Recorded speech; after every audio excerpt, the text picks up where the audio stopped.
I think we should start fairly soon, though, because I know we've got a lot to cover, and You Andy do. and Nick have been super generous with their time. We're close to 50 people already here, so I think we'll let people kind of slide in as we go along. So maybe, Clay, we fade out the music and we get going tonight. Thank you all for being here. Yeah. Thank you. Thank you. Before we get going, I just want to, thank the Masters of Fly planning group, Tom, Clay, of course, Eric. Welcome back. We missed you at the last broadcast. Me, David Blinken, and Lu Yan. Um, um, Tonight's a really special evening, and I just want to say that I made a phone call last summer to tonight's guest, Andy, and before I could even finish the sentence, Andy said to me, "David, anything you want to do, I'm there." And that just kind of highlights the kind of guy Andy is. Between you know Andy's amazing exploits as both a tarpon angler and a World Cup skier, and your various broadcasts that we're going to get into. I just want to welcome you to the show, and I'm very humbled by you wanting to join us. So with that, Eric, I'm going to kind of throw the show to you right now. David, thank you. Luyan, thank you. Andy, welcome. David is usually really good about following instructions, but he failed to follow one key instruction this evening, which was we need to remind everybody, Andy, who doesn't know you, who's never met you, who's never encountered you, who's here for some other reason, that you are a person whom we can describe in 3 words: tarpon fishing legend. Oh, you're too And kind. we've got a lot to learn from you tonight. We're delighted to have you. And thank you. I do want to remind everybody before we get into the conversation that we want this to be interactive, folks. Please open up the Q&A box at the bottom of your screen and use that to send us questions. We'll do our best to weave them into the conversation. At one point, we will actually open it up to the floor, dedicate a portion of this conversation to questions from the floor. But if you have something in the meantime, and it's germane to something that Andy just said, pop it into the Q&A, and Luyan and David and I will do our best to get it in front of our guest here. Andy, David mentioned something that many of the people in our audience may be unfamiliar with, which is that you started your life as an adult, and maybe even before you were an adult, in a very different line of work, and it ended quite suddenly.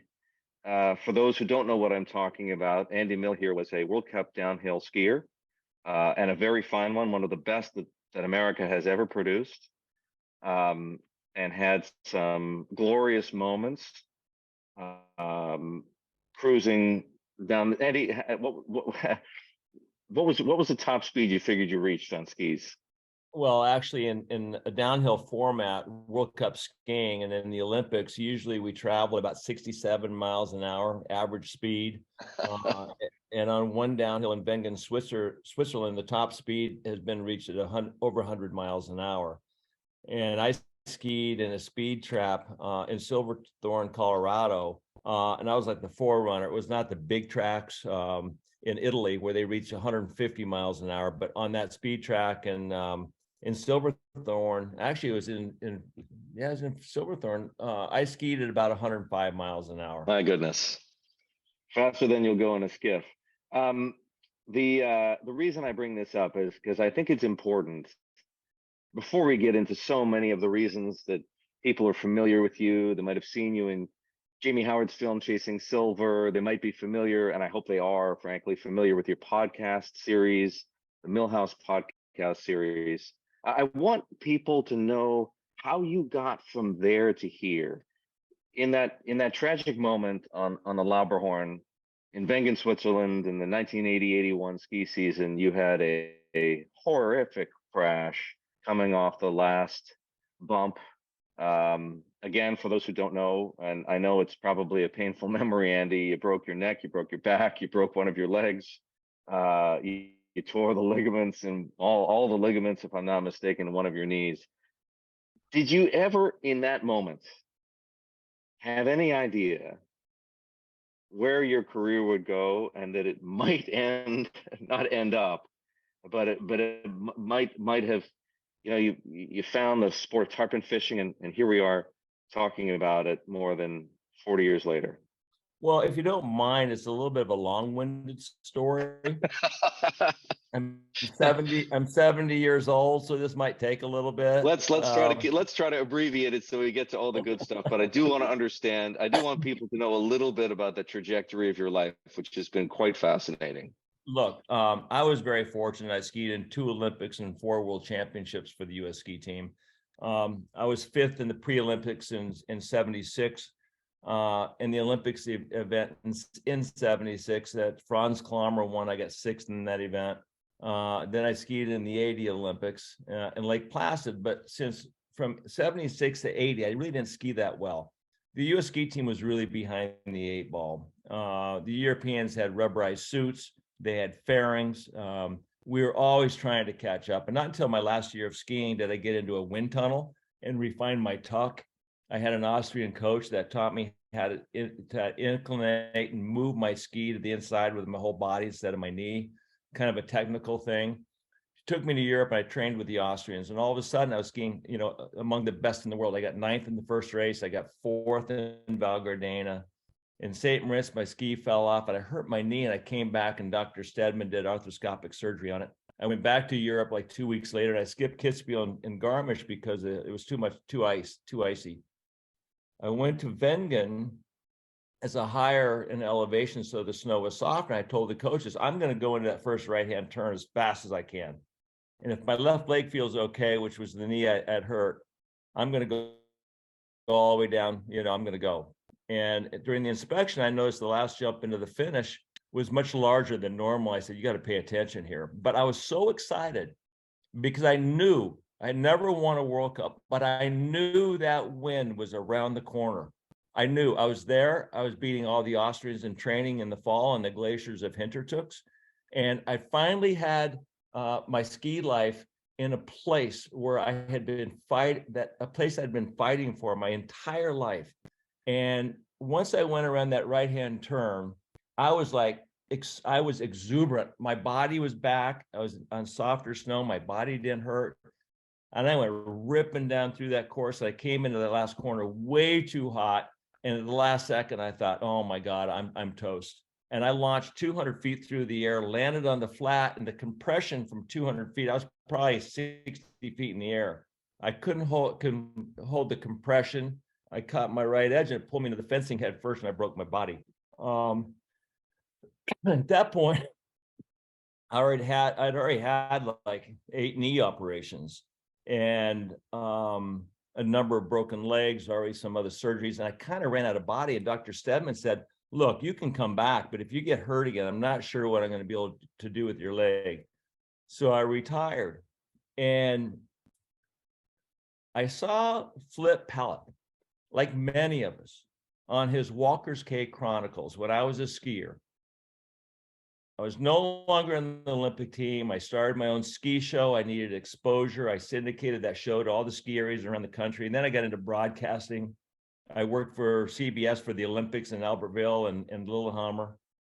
And I was covering World Cup skiing. So for 20 years, I was a broadcaster, but I did not like it because I was speaking about something that I wanted to be doing. But I was making a lot of money. But I saw Flip on those Saturday mornings on the ESPN window fishing shows, and I thought, I want to be on his boat. And I'd never seen a saltwater fish at the time. I was a mountain guy. I was a skier. Then I was invited to fish on the show, Fly Fishing the World with John Barrett, and I saw a tarpon eat my fly for the first time. It was a smaller fish. I thought, aha.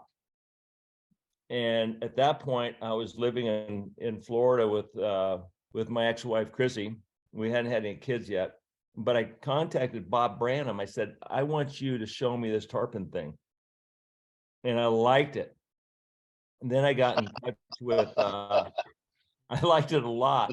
It's like the first time you ever had sex. You're thinking, I like this. I'm going to do this again. That's what tarpon fishing was like. It was like, I am all in. And I got with Harry Spear, and he basically, over the next 7 years, groomed me to be a tournament fisherman. But towards the end of my ski career as a broadcaster, I got this telephone call from the Outdoor Life Network. It was Versus at the time. And I had done a couple of specials with them. They liked my work, and they said, hey, we need a fishing show. Would you be interested in hosting a fishing show? I said, absolutely. But if you got to match all my contracts as a skier. I've been working my entire life for all these contracts. You match that money and I will change careers. And at that point, I did this lateral shift. I became a fisherman. I was a host of a fishing shows. We did 81 shows from around the world. And I fished with the best guides in the world. And I understood and saw the beauty of fishing on the ocean. And I'd always been a trout fisherman from the age of 9. And so now I'm in the fishing world. Harry Spear got me into tarpon. He was my mentor for 7 years. And then I got into the tournament scene, and the rest is history. So that long 70 years, I just condensed it into what, 5 minutes? You did a nice job. Wow. Hey, let me jump in. I kind of want to know the genesis of Chasing Silver and how you and Jamie connected, Howard, who was one of our guests the first season. Yeah, I didn't know Jamie. I didn't know what he did. He called me and said, hey, if you don't mind, I'd like to come down and film you tarpon fishing. And I said, well, I'll tell you what, you can come down for 3 days and we'll do this as long as you pay my guide's fee, to Timmy Hoover. So he paid my guide's fee to Timmy, and he shot this film. And then he came back and we shot another couple shows, and then he aired that on ESPN for a long time. So I think there was a number of catalysts that really propelled tarpon fishing, but there were not a lot of tarpon shows at the time. And I think that show got a lot of eyeballs on it. And all of a sudden people really wanted to go to the Keys and catch tarpon. Yeah, that was David, I was just gonna, you kind of answered the question, Andy, but there are a lot of fish out there that you can chase, in some of the same water where you fish. Obviously, you can go for some big, beautiful bonefish. There's permit, there's snook. A little further up, you can get redfish. And then elsewhere around the world, there's some extraordinary fish to chase: marlin, GTs. Why tarpon? Well, I'll tell you, and I have caught a lot of those great fish. I think bonefish may be the last great fish I'd want to catch if I had one day, but I want to go fish the Seisha or the Magdalena Bay this year and free cast to swimming striped marlin without teasing them. That's so organic here in Apanga. I haven't done that yet, but I've caught 85-pound GTs. I've caught a lot of big fish around the world. I've caught marlin on fly. The reason I like tarpon is because, as Steve Huff says, it's the perfect game fish. It's big. They swim in shallow water. They love to eat flies. They jump. The holes they put in the ocean is just amazing. And the sound they make when they jump, all those scales, when they jump and twist and turn, you can hear it from 100 yards away. And like Sandy Moret said, the only thing that would make it better is if they roared when they jumped out of the water, But a tarpon too, not only is it a great game fish that is big and swims in shallow water, you can actually talk to this fish with your fly. Bonefish, permit, all these fish, you have to feed them. But that feeding period might last only maybe this far or this far. A tarpon, sometimes you'll make your cast, and once you get up behind your fly, you might have to feed that fish for 20, 30 feet. You're bumping, and he's sliding, he's looking. You bump, he gets under your fly, you bump, He's not eating. Bump, bump, slide, bump. It's like a dance. You move your feet this way, she moves her feet that way. You don't move the fly until you see what the fish did. So you react to what the fish did. And when you catch enough fish, you get to the point that you know it so well, you feel like you can catch every fish you see. And when you get that connected, it's a real thrill because you know that fish so well. It's like your dog. It's like the dog you've raised coming down the pike. Wow. Does any one fly speak to tarpon better than another? Yeah, it all really has to do with fabric. I think marabou, maybe rabbit strips, those things breathe so well. And like I fished a lot with the toad because what happened was Gary Merriman designed this fly to fish homosassa, and he designed that head where he wove it like a merkin fly. So it would stay suspended in the water column. It wouldn't sink so fast. And then he tied that fly originally with a rabbit strip. And I felt like rabbit strips, when they got really soggy and wet, they would foul around the hook. So Timmy was going to the store one day. He was out of rabbit strips and they were out at the store. So he bought the extra select marabou strips. The extra select is a longer quill and it's stiffer, so it doesn't foul. And we were tying our toes with one strand of marabou. And that marabou, again, just laying in the water column, it's just like breathing like this. It's like some sort of a crab or a shrimp with legs moving, speaking to the fish, eat me. Because a lot of times too, when you go to feed that tarpon and you start stripping, most people make a couple mistakes. One, they cast to the fish. You never throw anything to a tarpon. You have to intercept them. But sometimes they don't want to bite it. So you need a fly that you can feed that fish from further away with doing less. So you need a fly that's going to work on your behalf. And that's why that toad with the marabou strip for a tail worked the best for us. I've caught tarpon with a lot of other things, but that was the fly that, I mean, I fished that fly we still fish it. I've been fishing for these things for almost 40 years. Andy, it's one thing to love fishing for tarpon, and I have no doubt that many, if not all of the people who are listening to you right now feel the same way about the fish as you do.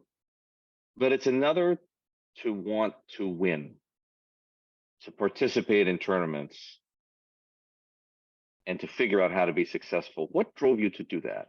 Well, look, I was this far away from winning international ski races. 6th in the Olympics was okay. You know, people say, I think that I was a pretty good skier. A lot of people would think I'm an exceptional skier, skiing in these 2 Olympic events, et cetera, getting 6th. No, great skiers win the Olympics. Great fishermen can catch the fish that doesn't want to be caught. Good fishermen can catch a lot of fish and they can catch big fish. But when you get really down to crunch time and you see only one fish that entire day and it's cold and you have to catch that fish to win a tournament, you know how to catch them and you catch them. That is what it takes to win tournaments. And guides too.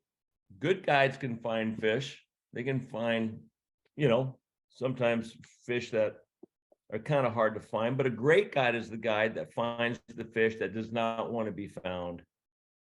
And when you connect that guide with that angler, that's a team. So the magic happens. Yeah. So for me, since I never won at that world class level, and I started fishing with Harry Spear, and he groomed me to tournament fishing.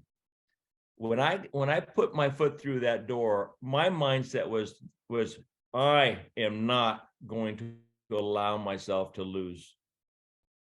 Initially, I didn't know I could do that, and I didn't have that thought. But I got second in the first bonefish tournament. Then I won the second bonefish tournament, the '96 fall fly, and then I started winning tarpon tournaments, and then it became like it became a fact to me that I could dominate if I put the days in and the practice. I have to practice more than anybody else. I have to know these fish better than anybody else.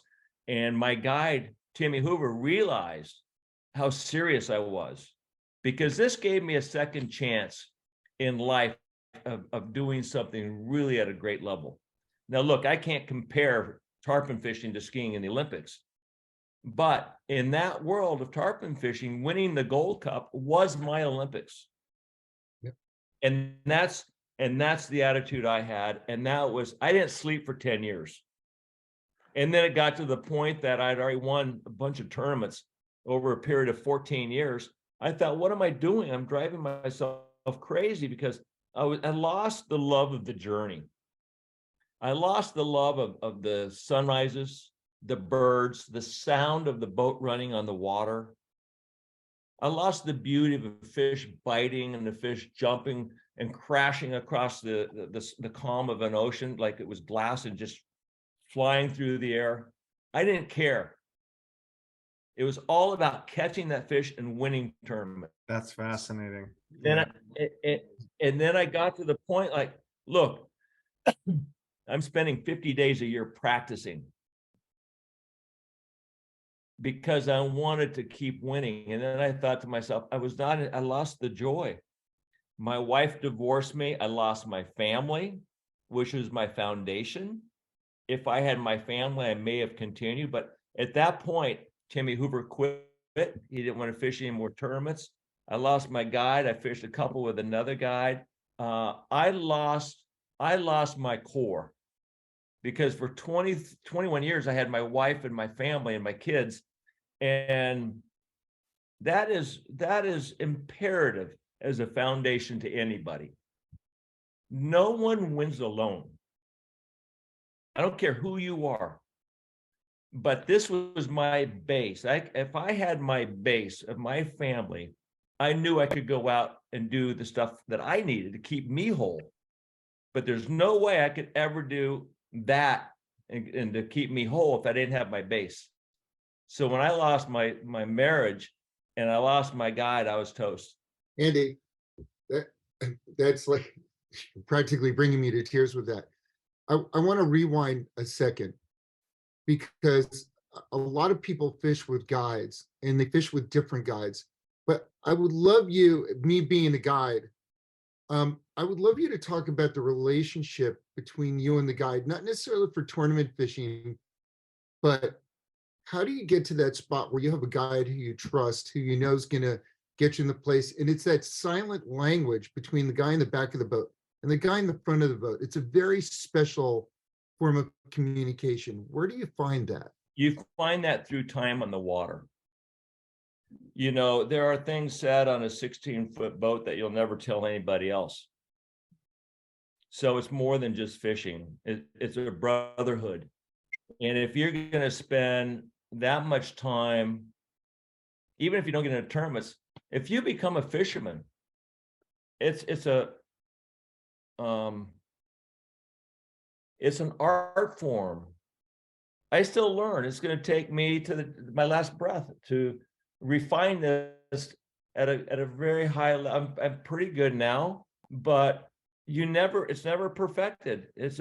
Fishing is an art form, just like life. So if you find somebody that you really love to fish with, that's a marriage. And if you don't really like the guy, that you got to test the waters. You have to date a little bit. But once you find that guide, he's your guy. And if you got the money and he knows that you're all in, like Harry Spear, I fished 40 days a year with him. And then with Timmy Hoover, I fished all those. Yeah, I fished other tournaments with other guides. But initially speaking, when I wanted to win tarpon tournaments, it was Timmy Hoover. And then I had a relationship with Paul Tahara for a long time. But that's another story, and it's too long to get into, but I was fishing so much. One guy didn't want to fish with me all the time. Like Billy Knowles, I fished with him 2 days, and we caught a lot of fish. And at the end of 2 days, Billy Knowles says, you know what? I can't fish with you anymore. I said, why is that, Billy? He said, because I'm too old and you're too young. He couldn't give me what I wanted. I wanted to leave at 6 in the morning and come home at 7 at night. And that's how my son and I fish. I was in it. I was all in. And guides can't do that unless they're tournament guides, and they can only do that with the anglers they fish tournaments with, because guides have families too. They got to get home. They got to have a life. Mhm. So That's- anyway, that's what I do. You know, you'd fish with a bunch of guys and you find the guy that's really, really good and you really, really like him, put a ring on his finger. Hey, Andy, I have a follow-up question about that, but a couple things came through the chat here. So for folks who may not have listened to all of your podcasts, you've mentioned Harry a couple times now. Can you just say a word about Harry Spears and what he represents and how, you know, what he is to you and what his importance is to the fishery? Well, Harry he is really intense. And he taught me what that intensity was about in fishing. I knew what it was like in skiing, but he showed me what it was like in fishing. And he's very jovial, but when you're on the water, it's life and death. Mm-hmm. And that's what I think why, you know, you taught me why did I win so much? Because I didn't win as a skier. And I was determined to win as a fisherman. And Harry was that too. Harry had already won all kinds of tournaments and he did nothing half-assed. And look, here's a question. Do you want to be good or do you want to win? Hmm. And that translates to life too. Whatever business you're in, whatever kind of a relationship you're in, how you want your home to look and the relationships you have in your life. It starts inside your core. And it's the difference between right and wrong. As simple as that. I love that. We have a question from Joel. Joel, I'm gonna put you on the mic if you don't mind. You've had your hand raised for a little bit. Let's bring you on here. Go ahead, Joel. Can you hear us? Can you speak? Oh, hold on. Let me unmute your mic too. Let's see. Oh, I gotta ask you to unmute. I haven't done this before. Let's try this.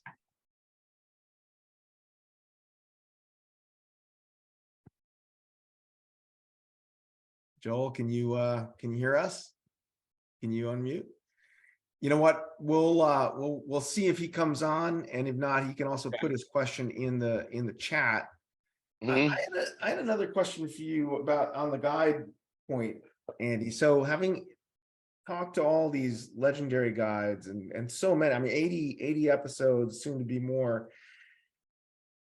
How do you think about the evolving relationship between guide and their sports and how guides do what they do? Because I think for, you know, many of us who have fished with guides for decades and decades, as you said, that relationship, you're on a 16-foot skiff all day long, and that relationship is very complex, and sometimes it goes well, sometimes it goes poorly.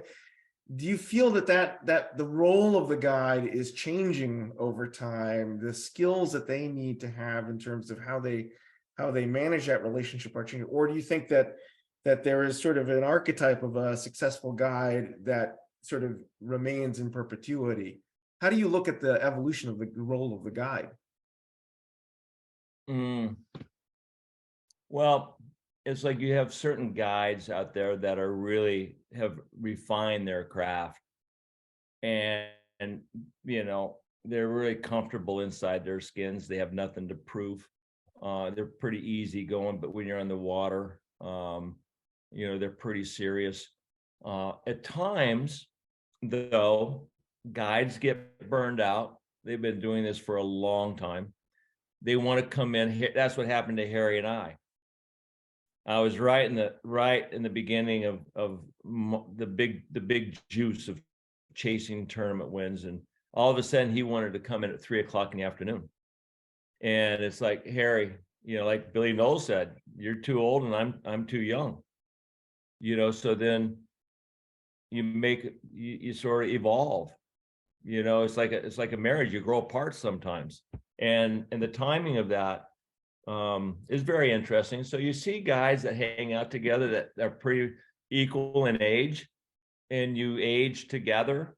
And it's really hard to have a really young angler that's really aggressive and wants to fish 12 hours a day with a guy that's getting a little bit too tired and he's no longer in tournaments. So you grow to, it's like a young tree. You grow, the whole thing, the branches and the core grow up, and then all of a sudden the tree, spreads. Mhm. And that's the evolution of life, and guides and anglers as well. Mhm. If that answers your question, I'm not really Yeah, sure. totally does. Totally does. I mean, I think often about to your point about the evolution of the guide. I was actually thinking about this as I was coming back from the Bahamas today. Is if I not to make a generalization, but if I had to pick the age of a guide, if I had to pick a guide by age, where would it be? Right? If it's too young, they'll fish super hard, but they don't have the experience. If it's too old, they've got all the experience and knowledge. But I'm going to tell you something. Watch out for the prodigies. Mm. There are people out there that have the genetics to be superstars right out of the gate. They are hungry. They have instincts. And it's like a kid in school who graduates from college at 15. That happens in the outdoors too. Not everybody gets that, but some people do. I don't have that as a guide. I go where I know there are fish. If it's a bad cloudy day and I got to go look for fish, I'd rather stay home and read. I'm 70. I've been under the clouds for too many years. Mhm. But those young guys will go out there, like my son Nicky. If you want to go kill an elk, Nicky will find you that elk. Mhm. You want somebody to pull your boat into a 30-mile-an-hour wind for 13 hours, Nicky will do that. Mhm. Hey, Andy, speaking of Nikki, tell us how you and he decided to do the Millhouse series. Nicky, Mickey, come over here. Come on, Nick. He just dove under my pool table. We don't bite, Nick. Nick, you knew this was coming. He came to me. He was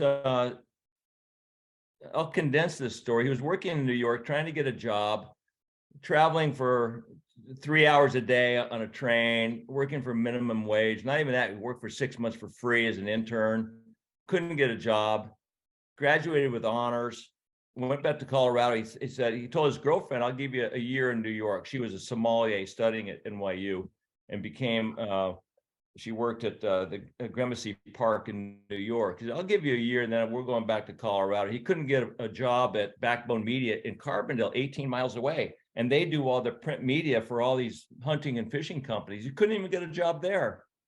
I took the president skiing. He knows Nicky. How do you get a job in this world? Mhm. There's nobody better than this kid. He learned brand manager in New York for a year. He couldn't get a job. He said, and he's been thinking about this. He said, Dad, we need to do a podcast. There's a bunch of podcasts out there, obviously, that have been, already in place. I said, what's the podcast? I said, no, I'm not doing that. But he kept bugging me for about, for about 2 years. He was bugging me. It was like Tom Perro bugging me to write a book, and I finally wrote it because I had to get my mind out of the hole. But he finally said, look, I can't get a job. Let's try this. I said, what's a podcast? He said, you sit around, and this is what I remember. He says, he thinks differently. He says, you sit around a table and talk fishing. No.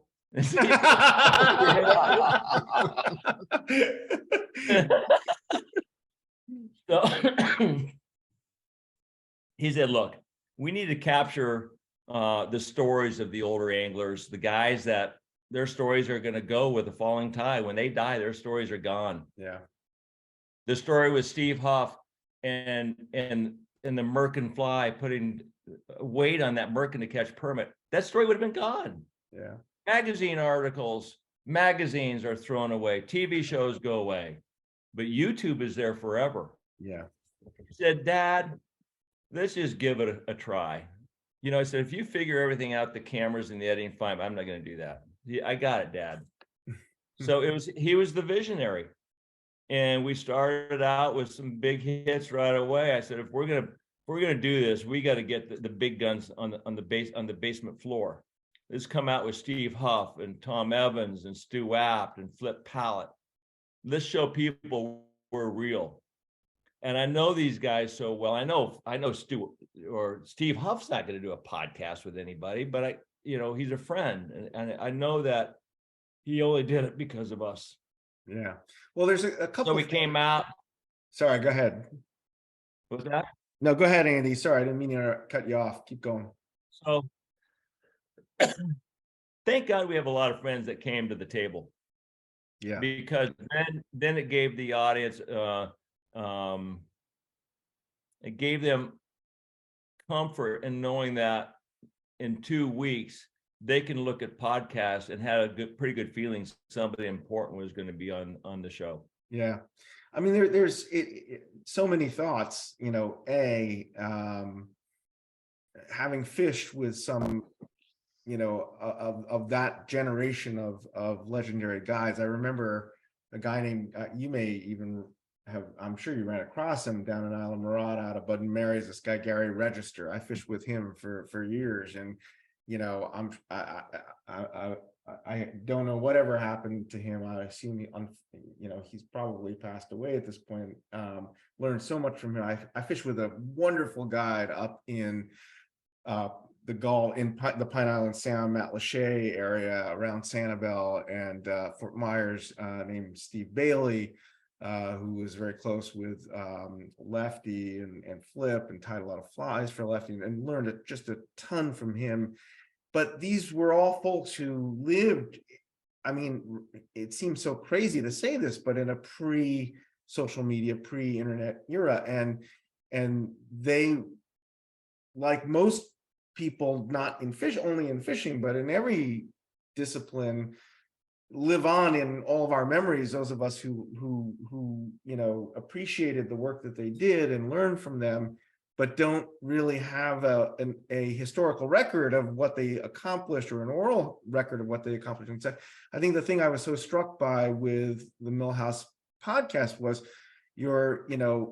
both, and clearly Nick kind of had this idea, being of a generation that's all about recording one's lives, that you had a responsibility to record these people's lives before it was too late. And I'm just curious how, as someone who was a reluctant podcaster, do you feel a sense of responsibility? Is that too weighty a way to put it? But I see it as almost a responsibility to record these stories now for later generations, for folks like Nick and for my kids, and the next generation.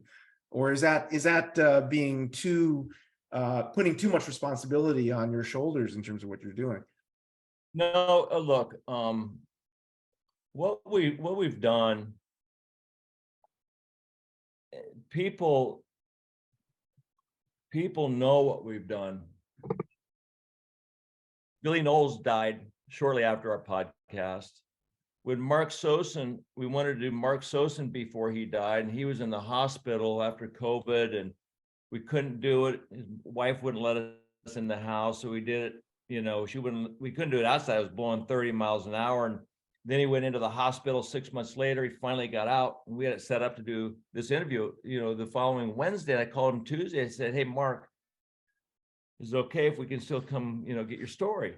He said, I'm going to have to pass. I'm not feeling so well. And, really aging, really sick. And he didn't have much time left. I said, Mark, I'm coming anyway.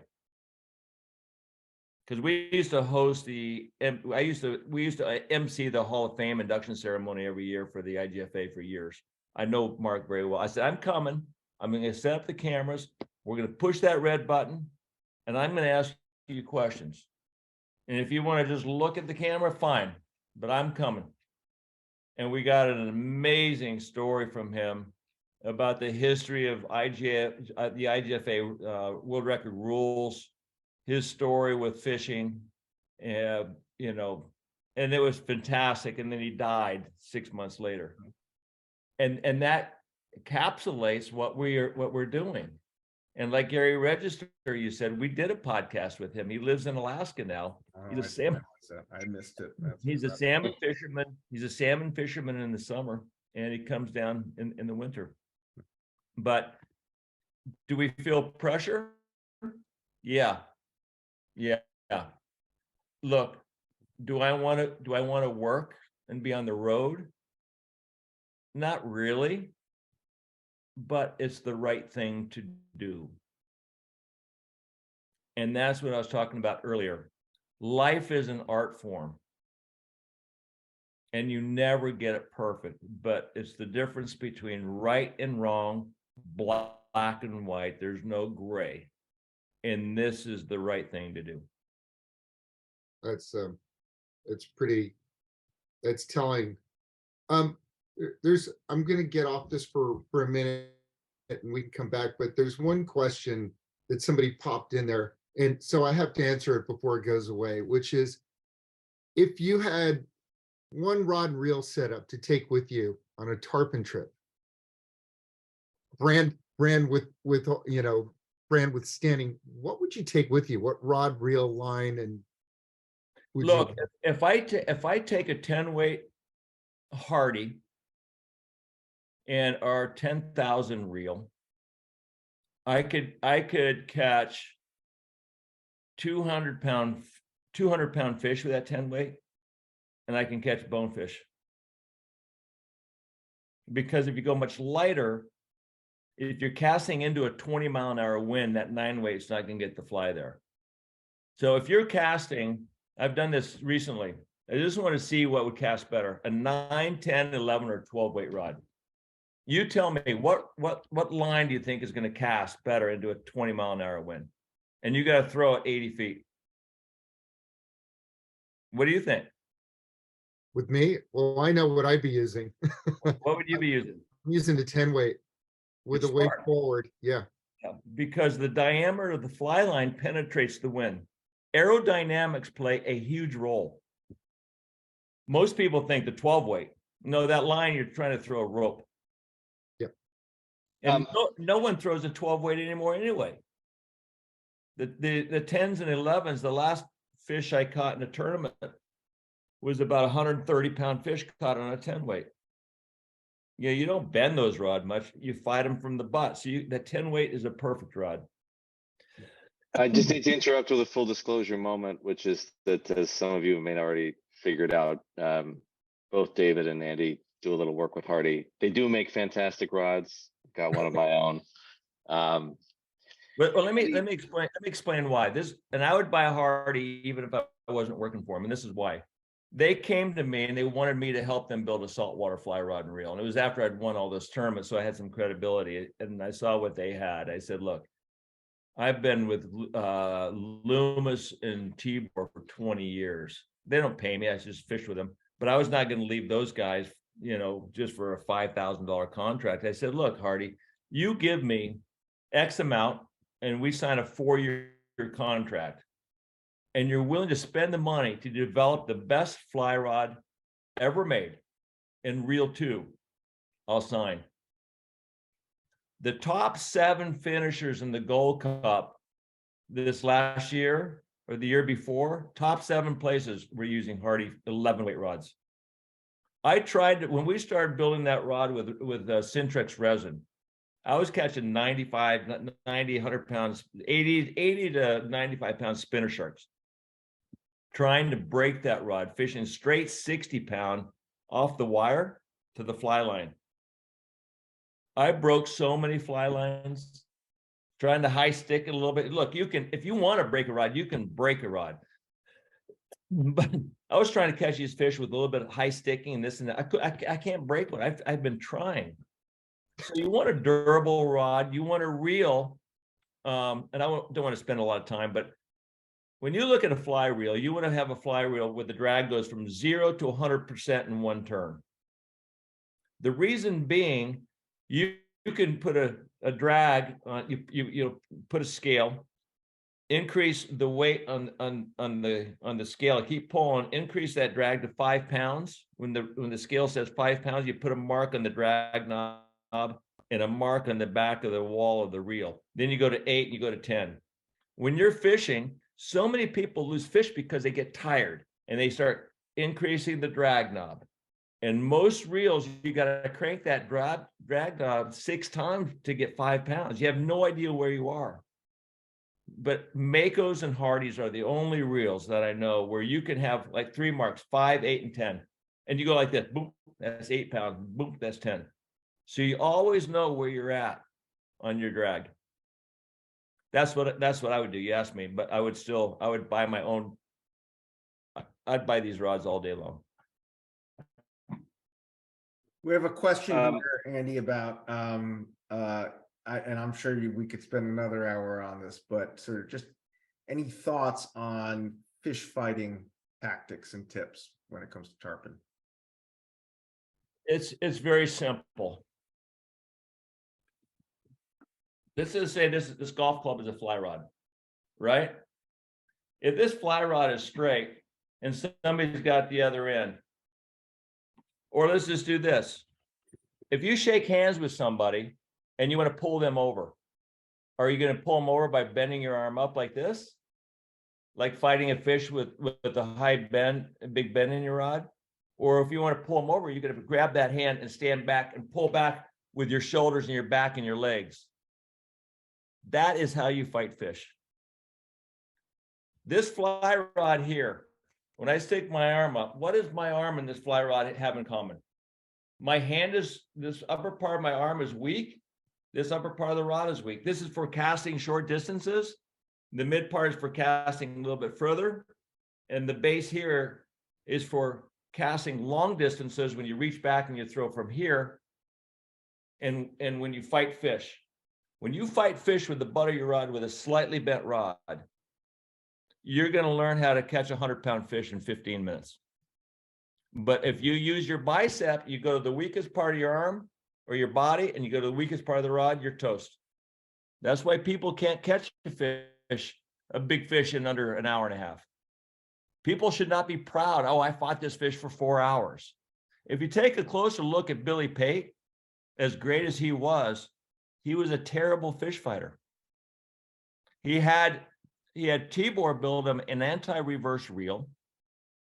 He never hung onto his fly line that I saw to fight fish. And that's why at Homosassa, every evening he was going over the curvature of the earth with a big fish on for the next 5 hours. Tom Evans, he caught a 194-pound tarpon on 12-pound test.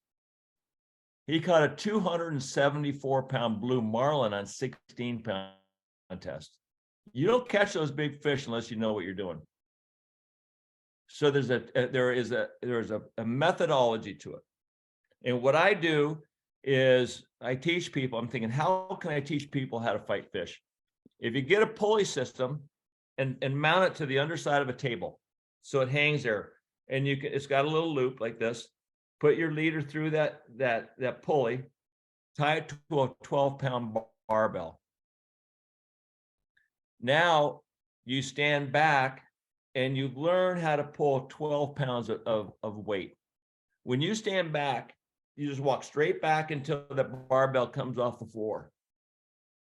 You take one step forward, but you got to keep the barbell off the floor. Now your hands up like this. You got to keep the barbell off the floor. So everything moved your bicep. When I was tournament fishing, I want to learn how to pull 12 pounds of test because the tournaments were all 16-pound test monofilament tournaments. If I could pull 12 pounds, I had that little gray area between 12 and 17 where 16 would break. So if you made a mistake, you had a little gray.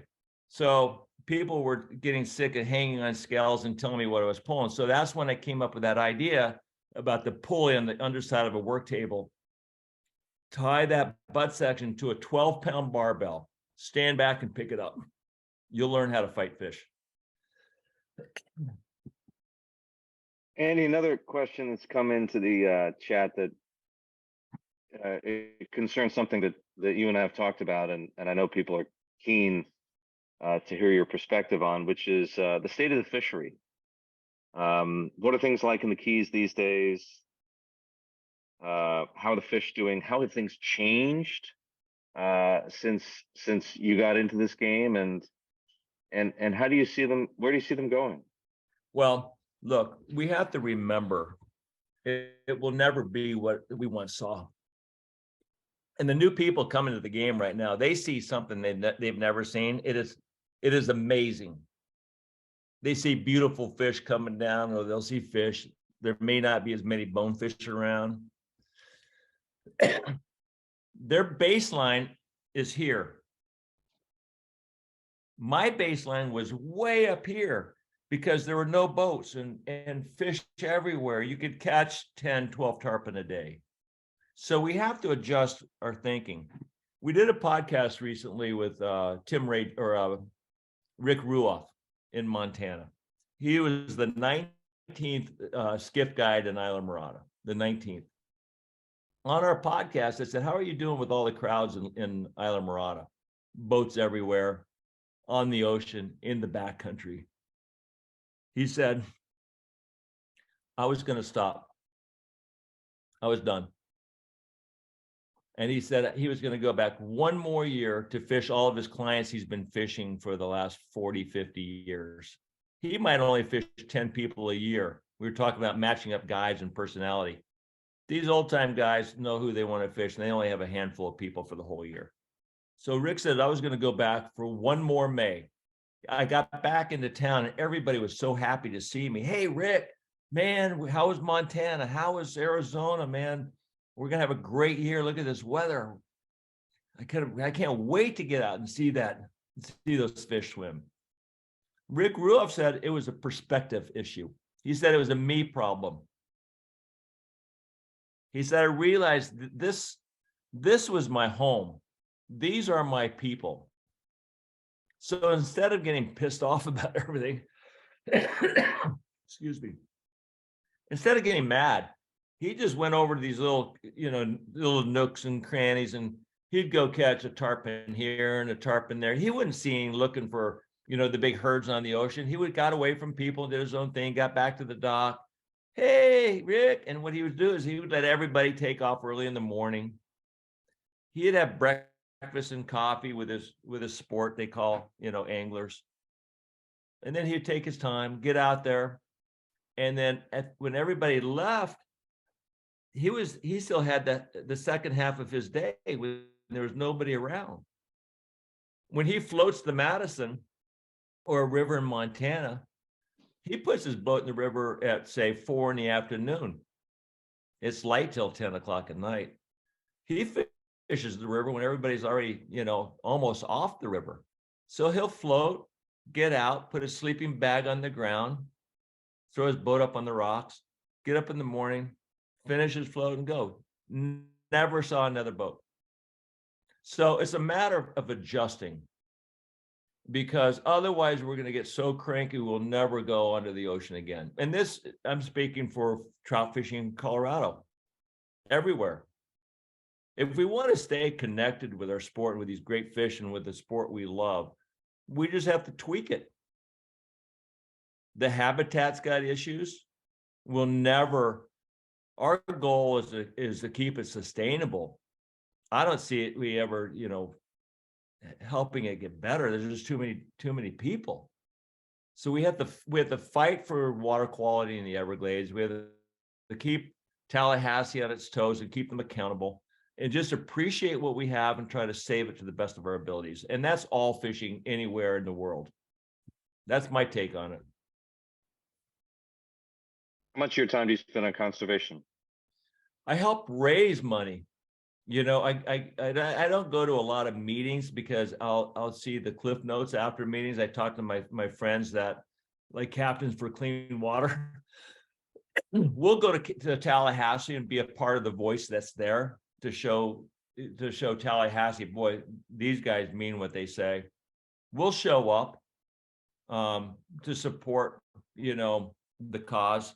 But my job, I have the ability to do fundraising. So like the guys in Atlanta, I say, look, I went there for BTT a couple of years ago. We raised $60,000. So I went there and I did a PowerPoint about tarpon, how to fish tarpon more successfully. Raised 60,000. I said, you know what? I'll come here every year now. That's my job, is to try to help raise money to help fight the fight. As you think about I want to look backwards and forwards with the podcast quickly. Looking backwards,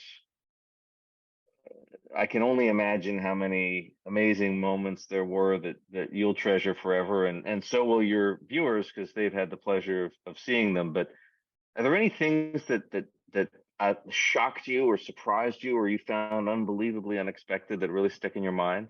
I think maybe that conversation I had with Rick Ruoff was probably the most profound in the fact it changed my life, because I was getting a little bit dour about what I was seeing down there. My son loves it because he didn't see what I saw. So he helped my perspective in my fishing world. A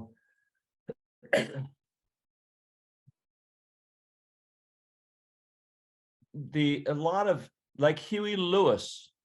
We did a podcast with Huey Lewis last week. Huey Lewis in the news. He lost his hearing in 2018. He can no longer perform professionally. So fishing has saved his life. And it's amazing what fishing means to all of us. Even though we might not be able to fish very much, we think about it all the time. Time flies, right? We're reading books. We're casting in the park. We're watching videos on Instagram or on YouTube. It's a religion that will never die. The future of fishing in the Keys, I do not know where it's going to go, because people are going to continue to tarpon fish. More people are going to come to the sport, just like all the rivers out west. So I guess, you find people that like to fish certain areas where nobody's around, like Gabon. Let's go to Africa and tarpon fish. West Africa for tarpon. and looking forward, where you've got 80 episodes in the bag, and you've been traveling around Florida this past couple of weeks, talking to all kinds of other people whom we'll soon have the pleasure of seeing and hearing. But beyond that, will you run out of material? Will you run out of material in South Florida? And if you do you go somewhere else? How do you and Nikki see this evolving? Look, people love to hear great stories. One of our biggest downloads was a conversation we had with Neil Beidelman, and he was a guide on Everest in '96. He's a friend of mine from Aspen. He's a big mountain guide in Nepal. He's climbed Everest 3 times. That night on Everest, when they got caught in that storm, I think 5 people died. So we did this podcast with him about what it was like, what does pain mean? What does suffering mean? What is it like to be on the side of a mountain with winds of 70 miles an hour and it's 40 below zero? And you got to get up at 4 a.m. with headlamps and forge your way up in the dark. That guy had like 70,000 downloads, something like that, more than Flip Pallet and Steve Huff. Not one fish was spoken about. So I think storytelling is unlimited. Let's just take a look. A lot of fishermen also hunt. They camp, they travel. I'm thinking hypothetically, our storytelling in the fishing world will never stop. There are still a lot of legends we want to get, but young guys, we did a podcast with a young kid the other day that's 31 years old. We need to go to the Northeast, Bob Popovich, Nick Curcione, all those guys. We need to go west, steelhead guys. Fishing has such a big spectrum that I don't think people that know us as just fly fishing, saltwater fly fishing, will not watch, because we're doing somebody who's a steelheader from British Columbia. Yeah. Andy, Good for you. Andy, you were talking about, I'm going to go back to somewhat in the beginning of our broadcast. And, you talked about a period of your life, sort of a dark period in your fishing life where you kind of lost the groove, the love. What brought it back for you? What I was tell that? you, Yeah. when my wife left me, I cried for 3 years. I couldn't see a way out. I was on Xanax. I was in therapy for 3 years. I'd go to a therapist. I'd open the door and I'd just start crying. I had no light. There was no light at the end of the tunnel. And Tom Perro from Wild River Press kept bugging me to write this book for 2 years. I finally thought, I need to get my mind off of this. I need to get away from this darkness that was right here. And whenever we get in a hole, that's all we think about. And it follows you. This dark hole is here. You turn here, it's here. Your mind is omnipresent on the crap. But until we can get this bad thing over here and compartmentalize it, like the death of a parent, initially it's right here, but eventually with time it goes over here. And then you find purpose. So what got me out of that hole, I had my kids. I never lost my kids. We were still riding motorcycles. We were still fishing. I had Nicky. We'd go. I took him everywhere. I'd go. He was with me all the time. He wanted to play with the mullet in the bait well. He wanted to catch snapper off the docks, when he was 5 years old. So I had my best friend and my son. So even though my life was nothing but this black abyss, I had my kids. And my kids in writing that book saved me. Wow. But it takes time. I'm telling you, you got to get. The first conversation I had with my therapist, I said, I'm crying. I'm in pain. I got this knot in my stomach the size of Montana. And I said, how long am I going to feel like this? And she said 3 to 5 years. And I almost wanted to throw up. Mm-hmm. I said, no, it's not possible. And it was. Andy, that vulnerability that you're giving us it's actually really beautiful, and I'm appreciating it more than you can imagine. And yeah, I really want to thank you. I want to thank you personally for sharing that. That's a very long journey that you found a way out of, and because of that, you gave us the pleasure of your company and all that you've done since then. So I thank you. Oh, you're so welcome. Look, my objective has always been that I like to be liked. It's so much easier to smile than to be stern, And when I was doing well in the tournaments, I was showing people what I was using and how to fish this stuff. And Dustin Huff said, "Why are you telling everybody?" And one, I was cocky enough and good enough that they're not going to beat me anyway. But more so than that, I like sharing. I like sharing my stories. And if I can tell somebody about how I got out of a hole where I saw no way out, maybe somebody can hear that and it might help them as well. I love that. And we all benefit from that and really appreciate it.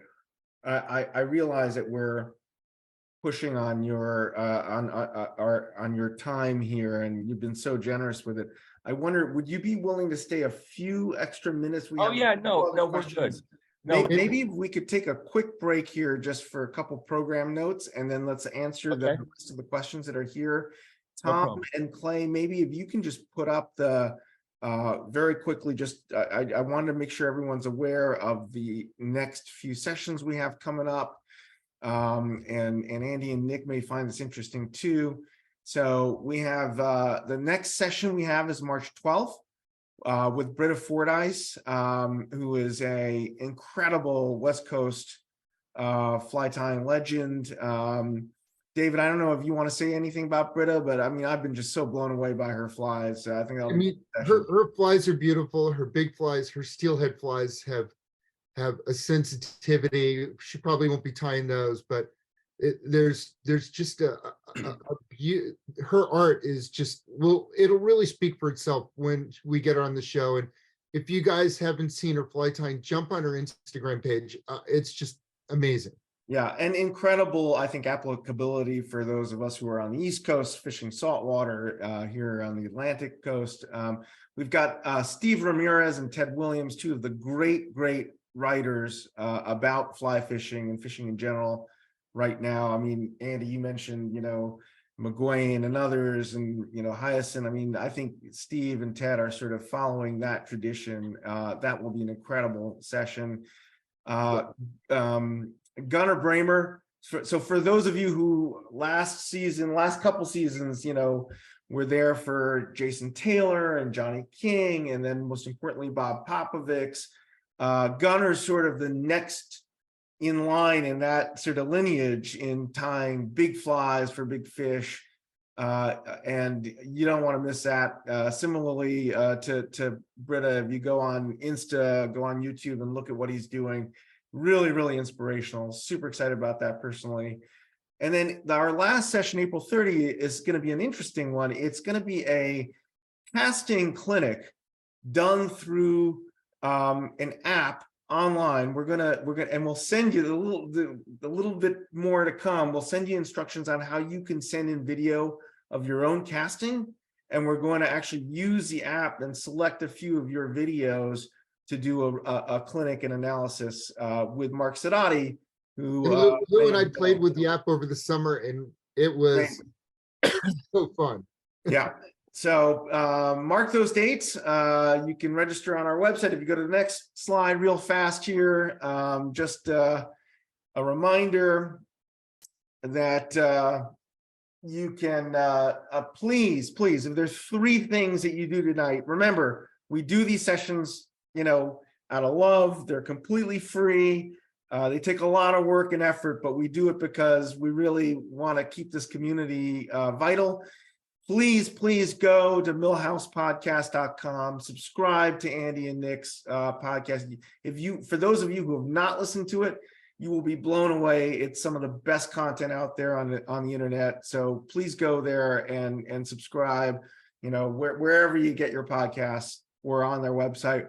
For those of you who were on last week, our first session with the American Saltwater Guides Association, we're talking about fisheries management and conservation. Please check out the American Saltwater Guides Association. We'll put these links, maybe Clay, you can put these links in the chat. We have a special program. If you click that link next to the American Saltwater Guides Association, you can help sponsor the false albacore tagging project that's going on right now. Super exciting. Tony talked about that in our first session. And then and us at Masters of the Fly are going to be giving. So, if we can do it and we do this for free, you guys definitely can.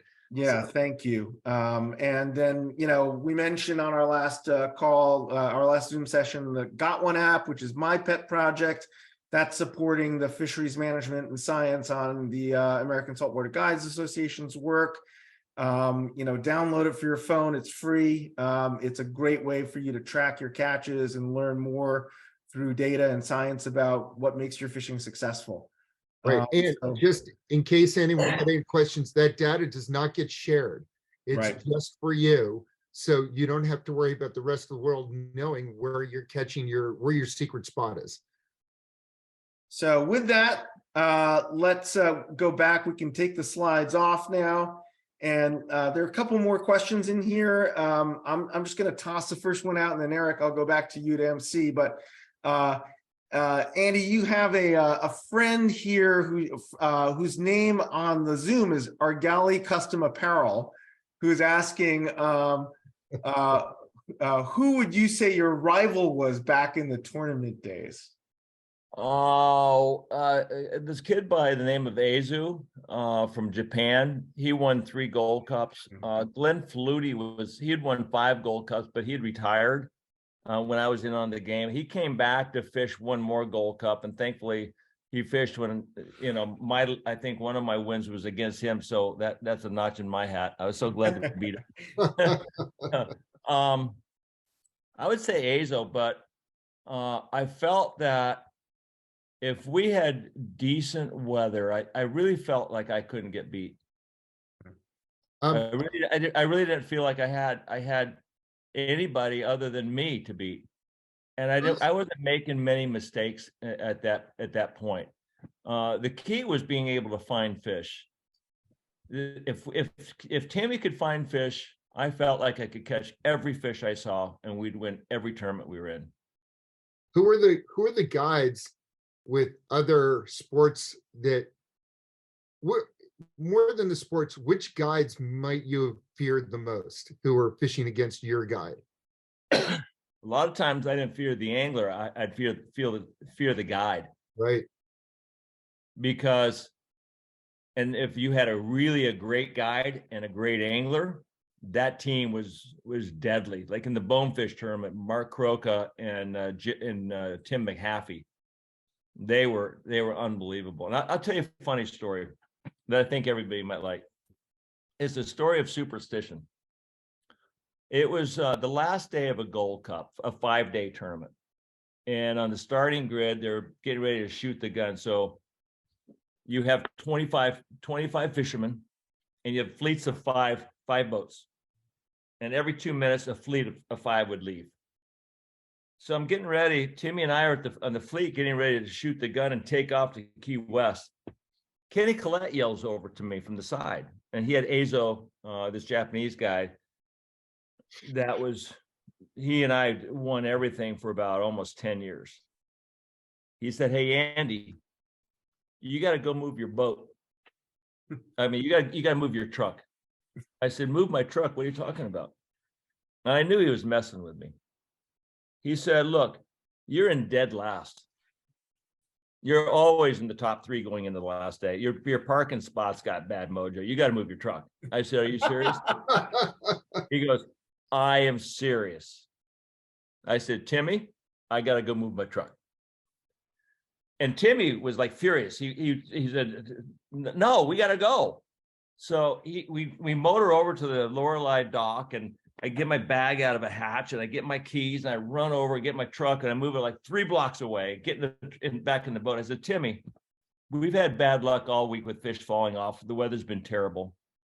The field is only 2 70-pound fish ahead of us. Today's beautiful. It's the first great day. You find me the fish. I'm going to catch him, and we're going to win." So we put the hammer down, ran to Key West at 60 miles an hour. An hour and a half later, we started fishing. I had 5 bites, caught all 5 tarpon, had five straps, because in a weight fish tournament, you can catch 5 fish over 70 pounds. We caught 5 tarpon that day. One was about 115, a couple of 80s, etc. We went from dead last to first. So if you're fishing poorly and you always park your truck in the same spot, remember this. You might want to move your truck. And you put a banana on the boat just to boot. I love that. Andy, without even realizing it, you have created a beautiful segue to the next question. Over the course of this conversation, you've dispensed some incredibly valuable advice, technique, the bit about the pulley, for example, and the dumbbell, the marabou and the toad fly, what rod to use if you're heading out for tarpon for the first time. But what about the head game? What's key when it comes to thinking the right way about catching fish? Well, look, initially we're all completely overwhelmed because you're seeing this 100-pound fish come at you that you've never seen. and you're shaking so badly you can't even get the fly out of your hand. So it's like winning golf tournaments. It takes a while to win one, but once you win one, you get the confidence. It takes a while to learn how to catch these fish. Everybody's going to be pretty bad at it for a while. The key is to do it. Just keep doing it. Get on that bow, go find fish and fish and fish and fish. But the most important thing anybody can do is have casting dexterity. You have to know how to get that fly to the fish, regardless of where that fish is, regardless of the direction of the wind. You can't tell the guide to turn the boat because you might not have time. The shot's gone. You got to be a right-handed caster. You got to be able to cast left-handed 80 feet. If the wind's coming right at you and the fish is over there, how do I get that fly to the fish there without hooking the guide? And learning how to have, you make a cast, but your head is between your rod and your fly line. Fish over there. You have to understand there is no shot, regardless of the angle of the boat or the wind, that you cannot make. Most people don't have casting ability that they really, that saltwater fly fishing really demands. And I'm talking both sides. It's not just casting this way. You got to cast the backhand. You got to have this side of your body as good as this side if you want to be really good. And then you just have to do it a lot and learn your prey, learn the fish, learn bonefish, permit, and the tarpon, know what they do, know what they want. And once you get the fly there, now you can start playing the game. But most people can't get the fly there. Yep. You can see that. Valuable tips. So just to distill that, if there's one thing that every angler should spend more time on, it's getting the casting right. Look, most people, if you go on YouTube and they teach casting, unless, and I haven't looked at, can you Google backhand fly casting? I don't know who really teaches that well, and also too, set up in your backyard a chair 16 feet behind you and go out when it's blowing 20 miles an hour this way, that way, this way, and put out little hula hoops or smaller rings in all directions, right? And be able to put that fly in that ring, regardless of the wind at 20 miles an hour, all directions, without putting the fly over the top of that chair or into your face. That's how you learn. I never learned it that way because I fished so much. Look, it's really hard to hook a tarpon. Back in the day, I asked Stu Apt, how do you know how to pull 12 pounds? He too had that 12-pound number in his head when he was fighting big fish. He said, because I did it. There were so many fish around. He broke so many off. He knew what the breaking point was on 12-pound test tippet by catching fish. We can't do that now. We're lucky to hook one. That's why it's really important to understand how to pull 12 pounds, not just by putting 12 pounds on your drag and standing back, but the great fishermen have to do this. Let me pull this. Let me give you a piece of rope. This is the fly rod.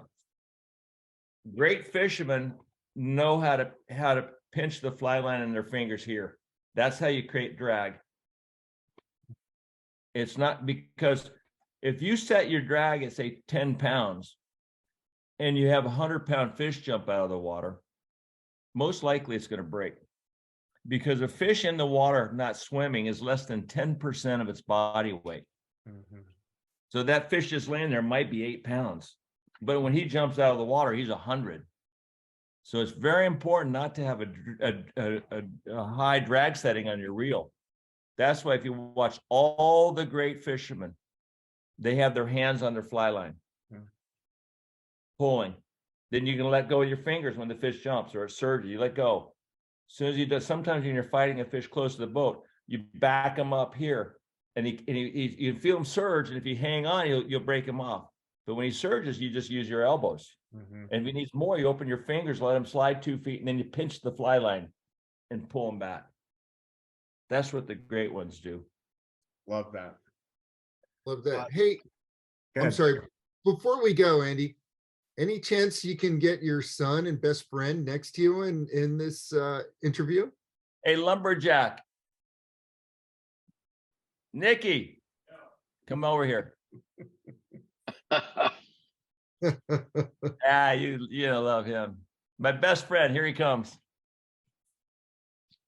Tell me if he doesn't look like a lumberjack. What's going on, guys? There he There you is. We Spitting just image. we just want to thank you for being your father's technical advisor and actually helping him get on Zoom tonight to do this. Oh, of course. I mean, if I wasn't here, he wouldn't have gone on. I'll tell you that right now. Well, we appreciate it. Yeah, of course. I listened to the whole conversation. You did good. No, thank you. You mean I did well? You did well. You did well. Well, at some point in time, we'll try to figure out a way to get you guys to come east and maybe catch a couple little line siders, as we call them here in the Northeast. Ain't happening. Ain't happening. I would love to. I've never caught a striper. Well, we'll work on that. Oh, I would love to do that. Well, if he goes, I'm coming. All right. Okay. We know how to tease Andy into the to the bite. We go, there's a little extra room on my 17 than you guys normally fish on a 16. So yeah. Well, But, listen, thank you both so much. What an incredible evening. Really appreciated, and thank you for your time. Eric, any final thoughts or last words here? No, I just wanted to, more than anything else, say thank you, Andy, and to you as well, Nikki, for your time, for the generosity of your spirit, sharing so much, distilling all of those years of experience into such great stories, first and foremost, Thank you. and practical tips that people can take to the water as soon as tomorrow morning. And it's been a true pleasure having you. Well, you're welcome. It's my pleasure knowing you, David, and seeing you at Somerset every year. And look, the fishing world is all of our lives. And, I have learned a lot from Lefty. He wrote the introduction to my book. He was a mentor. Flip Pod has. We didn't get here alone. And it's really important to remember, like I said at the top of the show, no one wins alone. And when you see people like Lefty, who was so kind and shared all of his knowledge, his friendship, his laughter, he's our guideline for how to act and how to represent ourselves in this space. So here's to Lefty and all of our forefathers who gave us what we have. Thank you so much. Well, thank you. Well said. All right, buddy. See you guys. Thank you, everybody. Bravo. Thanks, everyone. Thank you. Good night.